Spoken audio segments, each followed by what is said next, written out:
Hello and welcome to First Success. I thought that I would make a quick video today to explain to you all the things about hypnosis that people are always asking me as a hypnotherapist on my website. And this is my website, www.firstsuccess.com. Okay, my name's Joanna Davis, and today I'm going to be explaining to you why and how hypnotherapy works. Now, in simple terms, I'm introducing you to my glamorous assistant here. I hope you can see him, Cedric.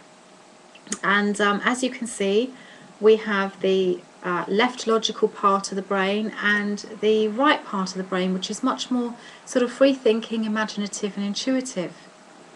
Now, with the left logical brain, we have all the information that goes in, and of course we use our logic in that area. Things that we know, things that we refer back to at school, 2 times 2 equals 4, etc. And on this lovely free thinking, imaginative and intuitive, and as you can see, I hope you can see there, this part of the brain is a lot freer, and it's arranged for freer thinking. And this is the right creative part of the mind. So this is where you get all your Mozarts, your poets, your writers, your dancers and your creatives.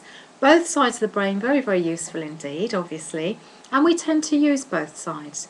Now, in life you'll probably know somebody out there who's very good at maths but they're rubbish at English, or they're rubbish at creativity, or the other way round.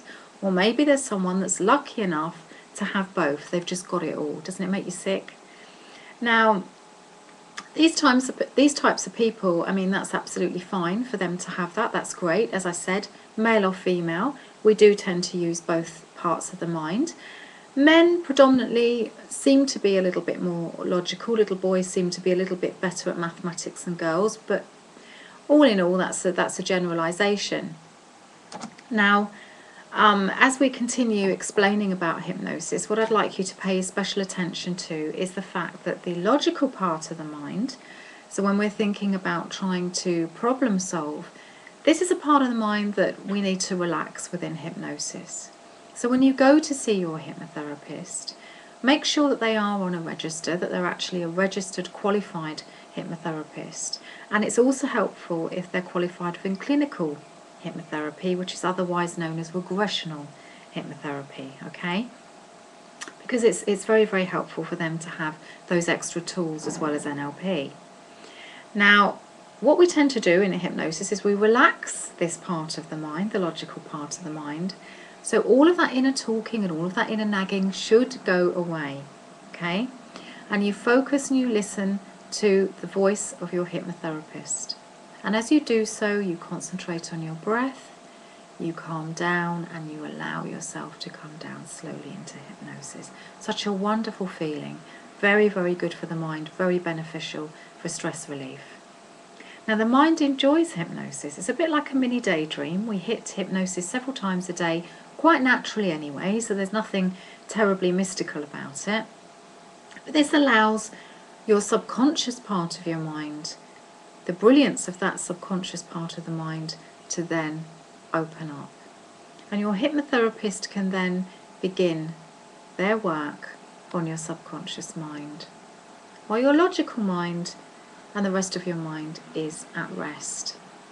And all of these wonderful suggestions, and they should always be beneficial suggestions that go into your subconscious mind, will create a new way of behaviour for you. And that's such a wonderful thing, and it really does work. You would be surprised. So do go out and try it for yourself, because the reason that hypnosis works is simply this. When we have the logical mind and we're actually wide awake, we're using both sides of the brain, but we're wide awake and we're conscious. Now imagine if you're walking down an alleyway, for instance, just for instance. It's late at night, you're not familiar with the area, you don't have your mobile phone. Maybe you've taken a wrong turn, you've gone down that alley by mistake, and you're a bit drunk maybe. You shouldn't be, but you're looking for your car or whatever. You're going down this alleyway and you hear footsteps behind you. You speed up a little bit, they speed up. You break into a sprint, they break into a sprint. What do? Then worst of all worst scenarios, you come up against a wall. You have to turn around and face your fear. By this time, your palms will be sweating, You may be getting palpitations, you may start to pant because you get an adrenaline kick, because you're ready to fight your way out of the situation or run. Now this is quite natural, but as you spin round, there's no one there, because it was your own footsteps bouncing off the walls in the alleyway. But guess what? Even though you didn't see a person go into the alleyway, even though logically you know that there was really nobody there, you'd checked, you knew you were on your own late at night, your emotional stance, your emotions, your right side of your brain, your imaginative side, totally bought into that. And that is why hypnosis works so wonderfully. Your right mind will always win over your left logical mind. And this is why smokers have difficulty sometimes stopping that smoking habit. And this is why people that overeat sometimes, even though they know they shouldn't, logically they know they shouldn't do it, it's always overridden by the emotion and by stress factors as well. So next time you're wondering about hypnosis and wondering why it works, that is exactly the reason.